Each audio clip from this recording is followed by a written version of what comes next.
ಉತ್ಥಾನಾಸನ. ಕೈಗಳು ಮುಂದೆಯಿಂದ ಸ್ಟ್ರೆಚ್ ಮಾಡ್ತಾ ಮೇಲಕ್ಕೆ ತಗೊಳ್ಳಿ.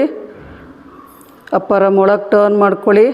ಕೈನ ಕಿರುಬೆರಳನ್ನು ಒಳಗೆ ತಿರುಗಿಸ್ಕೊಂಡು ನೇರ ಎಳಿತಾ ಇರಬೇಕು. ಕೈ ಲಾಕ್ ಮಾಡೋದು ಬೇಡ. ಮೊದಲು ಕೈನ ಕಿರುಬೆರಳನ್ನು ಒಳಗೆ ಟರ್ನ್ ಮಾಡಿ ಹಸ್ತ ಒಂದಕ್ಕೊಂದು ನೋಡ್ತಾ ಇರಲಿ. ಆಗ ರಿಬ್ಸ್ ಭಾಗ ಚೆನ್ನಾಗಿ ಸ್ಟ್ರೆಚ್ ಆಗುತ್ತೆ. ಈಗ ಇನ್ಹೇಲ್ ಮಾಡಿ, ಎಕ್ಸೇಲ್, ಬೆಂಡ್ ಫಾರ್ವರ್ಡ್. ಉತ್ಥಾನಾಸನ. ಕೈಗಳನ್ನು ಚಾಚ್ತಾ ಮುಂದಕ್ಕೆ ಹೋಗಿ. ಪಾದಗಳು ಗೋಡೆಯಿಂದ ಒಂದು 3 ಇಂಚು ಅಥವಾ 2 ಇಂಚು ಮುಂದಕ್ಕೆ ಇಟ್ಕೊಳ್ಳಿ. ಬ್ರೀದಿಂಗ್ ಕಷ್ಟ ಆದರೆ ಕಾಲು ಸ್ವಲ್ಪ ಸ್ಪ್ರೆಡ್ ಮಾಡ್ಕೊಳ್ಳಿ. ಕೈಗಳನ್ನು ಮುಂದಕ್ಕೆ ಎಳಿತಾ ಇರಿ. ಮೊದಲು ಇದು ಮಾಡೋದ್ರಿಂದ ಮೈಂಡ್ ರಿಲ್ಯಾಕ್ಸ್ ಆಗುತ್ತೆ. ಬ್ಲಡ್ ಸರ್ಕ್ಯುಲೇಷನ್ ತಲೆ ಕಡೆಗೆ ಹೋಗೋದ್ರಿಂದ ಉಸಿರಾಟವನ್ನು ಗಮನಿಸ್ತಾ ಮಾಡಿ.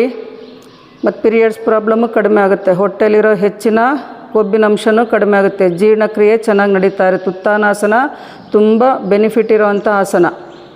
ಈಗ ಹೀಲ್ಸ್ ಹಿಡ್ಕೊಳ್ಳಿ. ಔಟರ್ ಹೀಲ್ ಹಿಡ್ಕೊಳ್ಳಿ, ಆ್ಯಂಕಲ್ ಬೇಡ. ಔಟರ್ ಹೀಲ್ ಹಿಡ್ಕೊಂಡು ನಿಧಾನ ಬೆನ್ನಿನ ಭಾಗ ಇಕ್ಸಿ. ಒಂದು ಸಲ ತಲೆ ಎತ್ತಿ ಎಕ್ಸೇಲ್ ಮಾಡ್ತಾ ಮುಂದಕ್ಕೆ ಹೋಗಿ. ಇನ್ನು ಸ್ವಲ್ಪ ಕೈಗಳನ್ನು ಮಡಿಸ್ತಾ ಮೊಣ ಕೈಗಳು ಸೈಡಿಗೆ ಹೋಗ್ತಾ ಇರಬೇಕು. ಶೋಲ್ಡ್ರ್ ಬ್ಲೇಡ್ ಅಗಲ ಮಾಡಿ.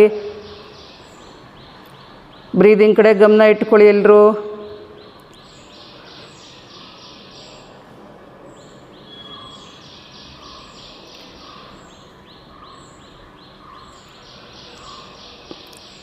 ಕಾಲುಗಳು ಕಾಲುಗಳೆಲ್ಲ ಸ್ಟ್ರೆಚ್ ತೈ ಸ್ಟ್ರೆಚ್ ಆಗೋದನ್ನು ಗಮನಿಸ್ತಾ ಇರಿ. ಹಿಪ್ಸ್ ಭಾಗದಲ್ಲಿರೋ ಫ್ಯಾಟು ಕರಗುತ್ತೆ ಇದು ಸ್ಟ್ರೆಚ್ ಆಗೋದ್ರಿಂದ. ಮೊಣಕೈ ಅಗಲ ಆಗಬೇಕು. ಆವಾಗ ಕುತ್ತಿಗೆ ಹತ್ರ ಟೈಟ್ ಆಗಲ್ಲ.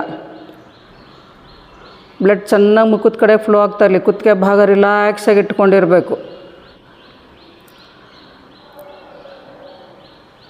ಬೆನ್ನಿನ ಭಾಗದಲ್ಲಿರೋ ನೋವು ಕಡಿಮೆ ಆಗುತ್ತೆ. ಸೊಂಟದಲ್ಲಿ, ಬೆನ್ನಿನ ಭಾಗದಲ್ಲಿ ಡಿಸ್ಕ್ ಪ್ರಾಬ್ಲಮ್ ಇದ್ರೂ ಕಡಿಮೆ ಆಗುತ್ತೆ ಇದನ್ನು ಸ್ಟ್ರೆಚ್ ಮಾಡ್ತಾಯಿದ್ರೆ. ಕೆಲವ್ರಿಗೆ ಫಾರ್ವರ್ಡ್ ಬೆಂಡ್ ಮಾಡ್ಬೇಕಾದ್ರೆ ಡಿಸ್ಕ್ ಪ್ರಾಬ್ಲಮ್ ಇರೋರಿಗೆ ಪೇಯ್ನ್ ಇರುತ್ತೆ. ಅಂಥವ್ರು ಇದನ್ನು ಜಾಸ್ತಿ ಮಾಡೋಕ್ಕೆ ಹೋಗಬೇಡಿ.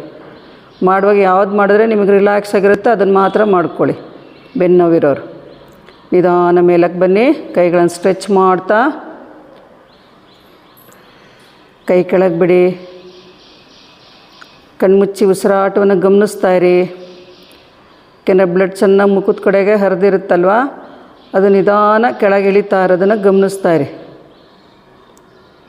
ಸೂಕ್ಷ್ಮವಾದ ಮನಸ್ಸಿನಿಂದ ಗಮನಿಸಬೇಕು. ಬ್ಲಡ್ ಸರ್ಕ್ಯುಲೇಷನ್ ಆಗ್ತಾ ಇರೋದು ಆಸನಗಳು ಮಾಡಬೇಕಾದ್ರೆ ಮನಸ್ಸು ಒಳಮುಖವಾಗಿರ್ಬೇಕು ಯಾವಾಗಲೂ.